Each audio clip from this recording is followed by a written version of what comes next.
నేనండి మీ దేవిక. సో ఈరోజు టాపిక్ ఏంటిదంటే ఫర్ ద ఫ్రెషర్స్ కైనా ఎక్స్పీరియన్స్ కైనా సో చాలా మంది ఏంటిదంటే వాళ్ళ వేలో వెళ్ళకుండా మా ఫ్రెండ్స్ సజెస్ట్ చేశారు, మా రిలేటివ్స్ సజెస్ట్ చేశారు. సో వాళ్ళు ఆ డొమైన్ పైన వెళ్తున్నారు, సో నేను కూడా వెళ్తే బాగుంటుందేమో అని. సో కరెక్ట్గా పైప్ లైన్ అనేది వాళ్ళు సెట్ చేసుకోకుండా, సో ఇవన్నీ కాకుండా ఇంకొక స్టెప్ ఏంటిదంటే సో ఇప్పుడు ఉన్న ప్రజెంట్ మార్కెట్లో ఉన్న డొమైన్స్ వదిలేసి కొత్తగా వచ్చిన డొమైన్స్ అనేది ఎక్కువ ఇంట్రెస్ట్ చూపిస్తున్నారు. సో ఎలా అంటే ఏఐ అని సో సంథింగ్ అలా డొమైన్స్ పైన ఇంట్రెస్ట్ చూపిస్తున్నారు. అండ్ ఇంకొకటి ఏంటంటే చాలా డౌట్స్ తోటి ఉంటున్నారు ఫర్ ద ఫ్రెషర్స్ కైనా ఎక్స్పీరియన్స్ అన్న. సో ఆ డౌట్స్ అన్ని క్లారిఫై చేయడానికి సో ఈరోజు నవీన్ సార్ అనేది ఇన్వైట్ చేశాము. సో మీ డౌట్స్ అనేది క్లారిటీ అనేది ఇస్తారు. సో ఈరోజు ఒక డౌట్ అడిగి చూద్దాం. సో ఒక సబ్స్క్రైబర్ అడిగిన క్వశ్చన్కి సో సార్ ఎలా ఆన్సర్స్ చెప్తారో చూద్దాం. Hello sir, Naveen sir, good evening. So ఈరోజు ఒక సబ్స్క్రైబర్ ఒక క్వశ్చన్ చేశారు. సో ఏంటిదంటే మ్యామ్ నేను 2019 పాస్ అవుట్ అయ్యాను. సో 19 నుంచి నాన్ ఐటీలో ప్రజెంట్ ఇప్పటిదాకా వర్క్ చేస్తున్నాను. ఇంకా ఏంటిదంటే సో మా ఫ్రెండ్స్ సజెస్ట్ చేశారని సో ఒక కోడ్ తీసుకొని నేను ఇంటర్న్షిప్ చేశాను. సో ఇంటర్న్షిప్ చేసిన తర్వాతకి జాబ్కి వెళ్తే నేను అక్కడ సర్వే అవ్వలేకపోతున్నాను. సో ఇక్కడ ఏంటిదంటే అందరూ అంటారు కదా ఇంటర్న్షిప్లో ఐటీలో వర్క్ ఏదైతే మనం చేస్తామో అది ఇంటర్న్షిప్లో నేను నేర్పిస్తారు అని. సో నేను అలా 6 months చేశాను, నేను అక్కడ ఎందుకు సర్వ్ అవ్వలేకపోతున్నాను క్వశ్చన్ చేశారు. సో దీనికి మీరు ఏం ఆన్సర్ ఇస్తారు సార్?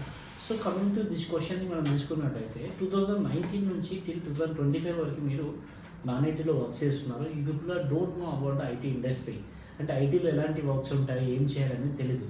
డైరెక్ట్గా మీరు ఇంటర్న్షిప్ చేస్తే కొన్నిసార్లు సఫర్ అవుతారండి. క్వశ్చన్లో వ్యాలిడ్ క్వశ్చన్ ఇది. ఎందుకంటే మీరు ఆ 5 years అనేది మీరు ఈ 2019 నుంచి 5+ ఏదైతే ఉందో మీరు నాన్ ఐటీలో చేసిన తర్వాత మళ్ళీ ఐటీకి మీరు వెళ్ళడంలో ఇంటర్న్షిప్ చేసేటప్పుడు కొద్దిగా కన్ఫ్యూజ్ అవుతారు. ఎందుకంటే ఐటీలో డొమైన్స్ వేరు ఉంటాయి, నాన్ ఐటీలో ఒకటే వర్క్ ఉంటుంది, ఐటీలో డిఫరెంట్ వర్క్స్ ఉంటాయి. కాబట్టి మీరు డెఫినెట్గా ఇంటర్న్షిప్లో ప్రాబ్లం ఫేస్ చేసే అవకాశం ఉంటుంది. అది 50% మాత్రమే ఉంటుంది. 50% వాళ్ళు అర్థం చేసుకొని ముందుకు వెళ్ళిపోతుంటారు. సో మీరేం చేయాలంటే ఇలాంటి కేసెస్లో మీరేం చేయాలి అంటే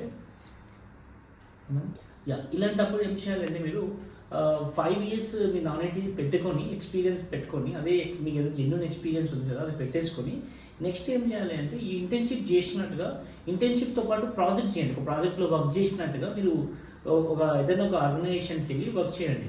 చేసి మీరు జెన్యున్గా చెప్పండి I have 5 years of experience. ఏదైతే ఎక్స్పీరియన్స్లో మీకు ఒకవేళ సిమిలర్ వర్క్ ఉంటే మీరు ఇలా కూడా చెప్పొచ్చు. 2 years వచ్చేసి నేను దాంట్లో వర్క్ చేశాను, బట్ 3 years నుంచి నేను ఐటీలోనే ఉన్నాను, రీసెంట్గా కూడా ఒక ప్రాజెక్ట్ చేస్తున్నాను చెప్పండి. కానీ ఇట్లా మీరు 5 years వచ్చిన తర్వాత ఇంటర్న్షిప్ చేయకూడదు. ఎందుకంటే మీకు పేమెంట్ ఇంపార్టెంట్ కాబట్టి ఇంటర్న్షిప్ చేస్తే మీకు మళ్ళీ ఫ్రెషర్గా తీసుకునే అవకాశం ఉంటుంది. ఆ 5 yearsని మీరు 2 years నేను ఇది చేశాను, 3 years దాంట్లోనే టెక్నికల్ పైన వర్క్ చేశానని చెప్తే బాగుంటుంది ఇక. సో ఇక్కడ ఇంకో పాయింట్ ఏంటంటే మీరు ఎప్పుడైతే ఇప్పుడు కంపెనీ బయట ఉంటేనేమో మీరు ఇమీడియట్గా ఫాస్ట్గా చూసుకోవాలి జాబ్.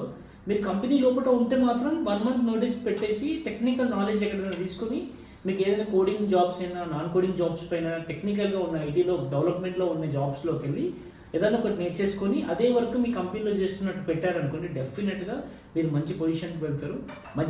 మంచి మీకు ఎండ్ ఆఫ్ ద డే మంచి రిజల్ట్ వస్తుంది, మంచి ప్యాకేజ్ ఉంటుంది, గ్రోత్ కూడా ఉంటుందండి. This is about the root cause Devika. Okay sir, thank you. So చూసారు కదా ఎవరైతే ఈ క్వశ్చన్ చేశారో ఆ మీరు వేసిన క్వశ్చన్కి ఆన్సర్ అయితే దొరికిందని నేను అనుకున్నాను. సో ఇంకొక సబ్స్క్రైబర్ అడిగారు. సో సార్ ఒక రమేష్ సబ్స్క్రైబర్ అని అడిగారు.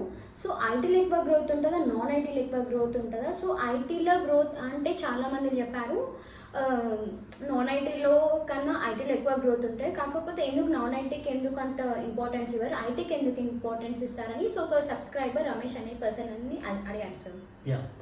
రమేష్, ఇక్కడ మీరు ఏం చేయాలి అంటే ఐటీ నాన్ ఐటీ కంపేర్ చేసుకుంటే చాలామంది ఐటీకి అడక్ట్ అవుతుంటారు. ఇంతకంటే డబల్గా నాన్ ఐటీ కూడా అంతే వేగంగా అంతే స్పీడ్తో నాన్ ఐటీలో కూడా అడక్ట్ అవుతుంటారు. సో నాన్ ఐటీలో అడక్ట్ అయిపోతే నువ్వు ఒక బౌండరీలో ఉంటావు. ఐటీలో ఏంటంటే బౌండరీ కాదు, మీకు సర్కిల్ బాగుంటుంది, మీ గ్రోత్ బాగుంటుంది.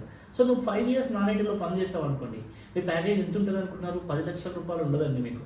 ఫస్ట్ నాన్ ఐటీలో మీకు ఎట్లుంటుంది అంటే ఫస్ట్ ఇయర్ మీకు 20,000 ఇస్తాడు, సెకండ్ ఇయర్లో మీకు ఒక 23,000 పెంచుతాడు, థర్డ్ ఇయర్లో ఒక 30,000 పెంచుతాడు, ఒక 4th yearలో 35,000 పెంచుతాడు, ఒక 5 yearsలో ఒక 38-40 పెంచేస్తాడు. ఓకేనా? ఆ 5 years తర్వాత థింక్ చేస్తాడు, అదే ఇదే వరకు ఫ్రెషర్ చేస్తుంది కదా, ఈయన ఎందుకు ఉంచుకోవాలి, ఫ్రెషర్స్కి ఇద్దాం సేమ్ 20,000 అని చెప్పేసి మిమ్మల్ని తీసేస్తాడు. కానీ ఐటీలో అలా కాదు, ఇయర్ మీకు గ్రోత్ ఉంటుంది, ఆ ఇయర్ తాలూకా వర్క్ కూడా ఉంటుంది. ఫ్రెషర్ ఉన్నారనుకోండి దేవిక, 20,000 అయితే 20,000 వరకే ఇస్తారు. 50 అయితే 50 ఆ రేంజ్లో వర్క్స్ ఉంటాయి వాళ్ళకి, వాళ్ళు డీల్ చేయాల్సినవి. So compare to IT and IT ఏది బాగుంటుంది అంటే నేను చెప్తాను, ఐటీ చెప్తాను. ఐటీలో కూడా 2 రకాల జాబులు ఉంటాయి. కోడింగ్ మీద జాబులు ఉంటాయి, కోడింగ్ లేకుంటే జాబులు ఉంటాయి. మీకు కోడింగ్ ప్రాబ్లం అనుకుంటే కోడింగ్ లేని జాబులు చూసుకోవాలి. కోడింగ్ లేని జాబులు ఏముంటాయని మీకు ఐడియా ఉండొచ్చు. కోడింగ్ లేని జాబులు ఏముంటాయంటే మోస్ట్ ఆఫ్ టైం అందరికి తెలిసిన విషయమే ఇది, టెస్టింగ్ అనేది చాలా బాగుంటుంది. టెస్టింగ్లో ఫుల్ స్టాక్ టెస్టింగ్ తీసుకోవాలి. ఓన్లీ మాన్యువల్ టెస్టింగ్ తీసుకుంటే కాదు, front end testing, back end testing and ఇవన్నీ తెలుసుకున్న తర్వాత మీకు బాగుంటుంది. ఇంకా నాన్ కోడింగ్లో ఇంకేం బాగుంటుంది అంటే డేటా అనలిస్ట్ కూడా బాగుంటుంది, కానీ వేకెన్సీస్ చాలా తక్కువ ఉంటాయండి. సో నా నా నా నా ఎక్స్పీరియన్స్ ప్రకారంగా నేను చెప్తున్నా. అండ్ పవర్ బిఐ కూడా తీసుకోవచ్చు, కానీ పవర్ బిఐ మీద కూడా లిమిటెడ్ వేకెన్సీస్ ఉంటాయి. ఎందుకంటే పవర్ బిఐ మైక్రోసాఫ్ట్ వాళ్ళు డెవలప్ చేశారు కాబట్టి అదొక టూల్. అదేంటంటే రా డేటాని ఒక గ్రాఫికల్ రిప్రజెంటేషన్ చేస్తుంది, అన్ని కంపెనీలు వాడాలని లేదు. సో కాబట్టి ఈరోజు ఏఐఎంఎల్ వచ్చినా కూడా ఏఐఎంఎల్ బయట ఏఐ రావాలి, బయట రిలీజ్ కావాలి అంటే కూడా ఏఐని టెస్ట్ చేయాల్సింది టెస్ట్ చేసేయండి. ఓకేనా, ఏఐ వచ్చింది, టెస్టింగ్ జాబ్స్ ఉంటాయంటే మీరు ఫుల్ స్టాక్ టెస్టింగ్ నేర్చుకుంటే మాత్రం మీకు 100% మీ జాబ్ ఎక్కడ పోదు. ఓన్లీ మాన్యువల్ టెస్టింగ్ నేర్చుకుంటే మాత్రం మీకు 100% జాబ్ అవుతుంది, ఏ ఎఫెక్ట్ పడుతుంది. సో ఈ ఏఐని కూడా చెక్ చేసేది టెస్ట్ చేస్తాను నేను చెప్తున్నా. సో కోడింగ్ కంపేర్ ఇప్పుడు కోడింగ్ సైడ్ వెళ్ళిపోయారు అనుకోండి, కోడింగ్ సైడ్లో మీకు జావా ఫుల్ స్టాక్ పైథాన్ అని ఉంటుంది. ఎక్కువ ప్రాజెక్టులు మీకు ప్రీవియస్గా తీసుకుంటే జావా పైన ఉంటున్నాయి, ఇప్పుడు పైథాన్ పైన కూడా వస్తున్నాయి. సో ఫ్రెషర్స్ మాత్రమే కోడింగ్ పైన వెళ్ళాలి. ఎక్స్పీరియన్స్ వాళ్ళు ఎక్స్పీరియన్స్ని క్యారీ చేసుకొని మీరు కోడింగ్ పైన వెళ్తాము, నా ఫ్రెండ్ ఉన్నాడు రిఫర్ చేసి మేము వెళ్ళాలనుకుంటే చాలా ప్రాబ్లం ఫేస్ చేస్తారు బాస్. రమేష్ మీకు ఏం చెప్తున్నా అంటే, మీరు కోడింగ్ స్కిల్ ఉంటే కోడింగ్ సైడ్ వెళ్ళండి, ఫ్రెషర్గానే ట్రై చేయండి, ఎక్స్పీరియన్స్గా ట్రై చేయకండి. ఒకవేళ ట్రై చేస్తే మాత్రం 10% ఛాయిస్ ఉంటుంది మీరు సర్వే అవ్వడానికి. ఓకే, మీరు ఇంకా మంచిగా నేర్చుకుంటే 100% సర్వే అవ్వడానికి ఉంటుంది. కానీ మా ఎక్స్పీరియన్స్లో మాత్రం చాలామంది 5 years క్యారీ చేసుకొని ఇంటర్వ్యూలోకి వెళ్తారు, జాబ్లోకి వెళ్తారు, అక్కడ వర్క్లో దొరికిపోతారు. ఇంటర్వ్యూ ఎట్లా అట్లా క్రాక్ అయినా కూడా వర్క్లోకి వెళ్ళాక ప్రాబ్లం చేయాల్సి వస్తుంది. కాబట్టి సో ఐటీ నాన్ఐటీలో కంపేర్ చేసుకుంటే ఐటీ జాబ్ అనేది చాలా చాలా బాగుంటుంది. మీకు ఎలాంటి క్వైరీస్ ఉన్నా కూడా మీరు కింద కామెంట్ బాక్స్లో ఇస్తే మేము నెక్స్ట్ వీడియోస్లో మేము చేస్తాం. చాలామందికి దేవిక కూడా చాలా క్వైరీస్ వచ్చినాయి, ఇంకా 3-4 క్వైరీస్ కూడా మేము ముందు ఇప్పుడు మేము చెప్తాము.